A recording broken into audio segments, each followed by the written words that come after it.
my channel. So it's been a little bit since I updated. I did not update last week, and I know the week before that I did mention that I was going to be doing single updates from here on out. Life happens, things happen. My son got super sick last week, and there was no way I was going to be able to sit down and film for you guys. He needed my complete undivided attention to take care of him. He's still a little bit sick. He still has a little cough and a runny nose. So now that he's feeling a lot better and can be a little bit more independent, I actually have time to sit down and film. So I do apologize that this video is going to be a combined pregnancy week update of my 37 week and my 38 week, because as of today I just turned 39 weeks. So we already have 2 weeks of updates to do, so I am going to combine those two together. I do apologize for that. I know I mentioned that I was going to do single updates, but like I said, life happens. It is what it is. So some news for you guys. We have a new due date. So originally I have been saying that our due date is January 23rd.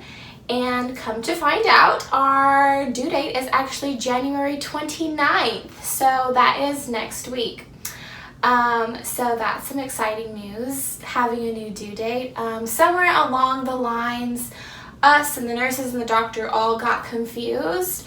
January 23rd was actually the last day of my initial period that I had before getting pregnant. So somewhere along the lines, we thought that was our due date, when actually it is January 29th. So yeah, next week he could be here anytime now. All in all, we have 2 weeks basically. I know he's due next week. If he doesn't come by next week, then we still have another week before we would get induced. So that is some new exciting news for you guys. As far as things that have been going on, like my symptoms and whatnot, the closer I get to my due date, the less I'm able to do around the house. I have no energy whatsoever to clean. I want to clean, but as soon as I start to clean, I start feeling short of breath, I start cramping, and I just start feeling so sluggish and just, like not my best. So these last 2 weeks, I have been resting as much as I possibly can.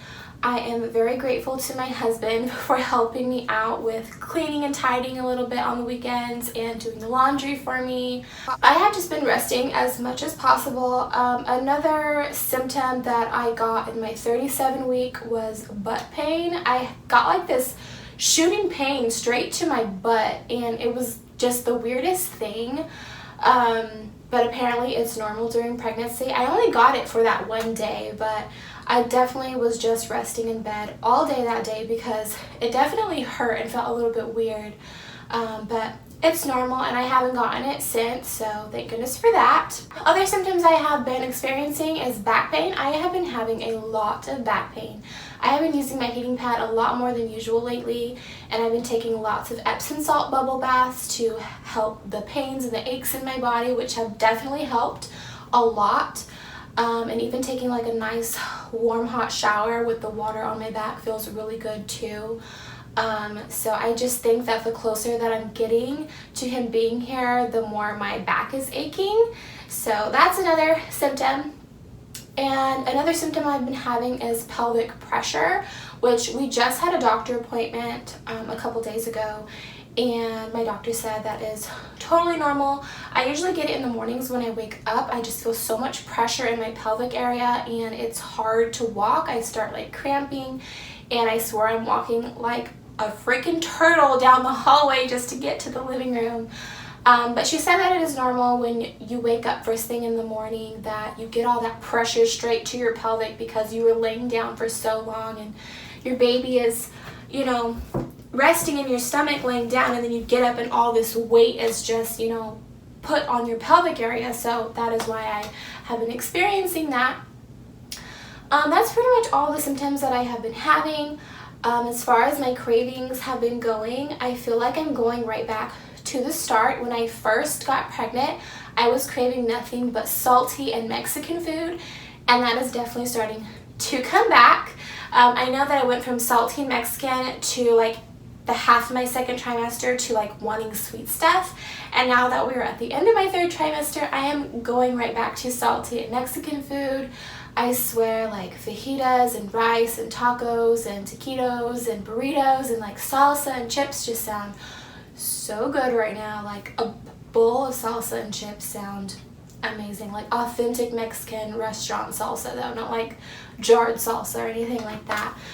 But and I definitely still have a sweet tooth, but I notice that I have a sweet tooth more at nighttime than I do like during the day. Like when I'm sitting down at night, I just want a big glass of milk and like a brownie or something like that. So those are my cravings. Other things that have been going on, I don't have much to wear. Everything is starting not to fit me and to be really tight or really short. Even my maternity shirts are rising up and you can like see my belly at the bottom. Like, oh my gosh, like that's how you know my belly is getting even bigger. I mean, you can see it right now. It's definitely just sitting on my lap.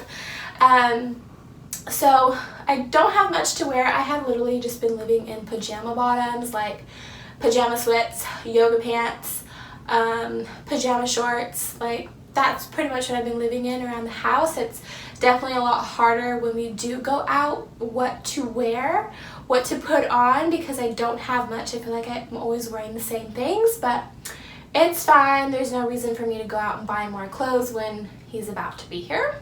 Another thing is I have no desire to cook these last couple weeks. I have just been in a rut where I'm just like, oh, I don't want to cook. I want somebody to cook for me, or I just want takeout. And it really sucks because obviously we can't just eat takeout every single day. You know, that would run the bank dry if we did that, you know, for breakfast, lunch, and dinner. And it's just me and my son all day while my husband works, so there is nobody to cook for me. You know, it's all up to me, and it's definitely a big chore for me having to get up and cook. I just hate it so much, and I love to cook, so it's just really hard, like, not wanting to cook. It's just every time I think about it, like, oh, I have to make dinner, oh, I have to make lunch, oh, I have to make breakfast, like, I don't know, I just have no desire to cook, and I think that's just because the way I've been feeling. I know he's going to be coming soon, and my body is definitely letting me know that he's coming soon with all the aches and the pains that I'm having, and I just have no energy whatsoever. Also, my sleeping schedule is very bad. Very, very bad, and I have been sleeping little to none. Like last night, I stayed up, well, while my son is in preschool, I sleep, and then he comes home, he takes a nap, and I will usually take a nap with him, and then we're up, and then I'll usually lay down while he watches like a movie in the room with me, and I'll go back to sleep. So I pretty much do a lot of my sleeping during the day, and like off and on sleeping during the day. And then at night, I'm literally up all night. Like last night, I was up all night until 7 o'clock in the morning, and that's when I get him up to start getting him ready for school. So I got him up, I stayed up till 7, got him ready for preschool, sent him to preschool, and then went back to sleep.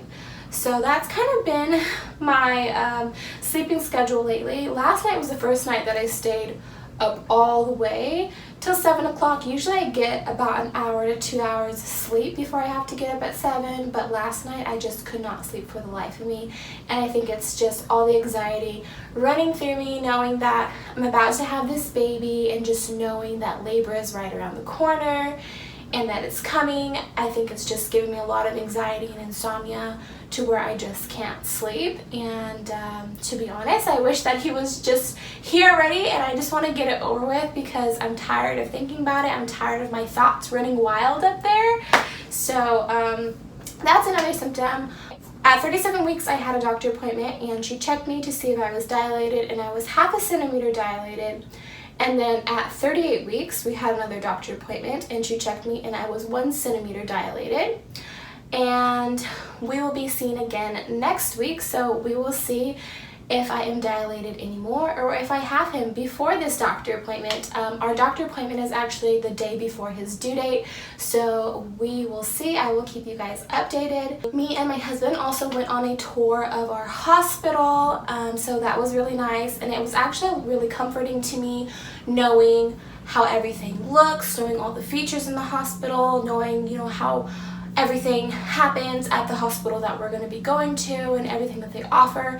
It was really nice and comforting and kind of like lowered my anxiety levels a little bit, just knowing, you know, not going into the hospital like, okay, how is all of this going to happen, you know, because every hospital is different. That was nice, so we did do that.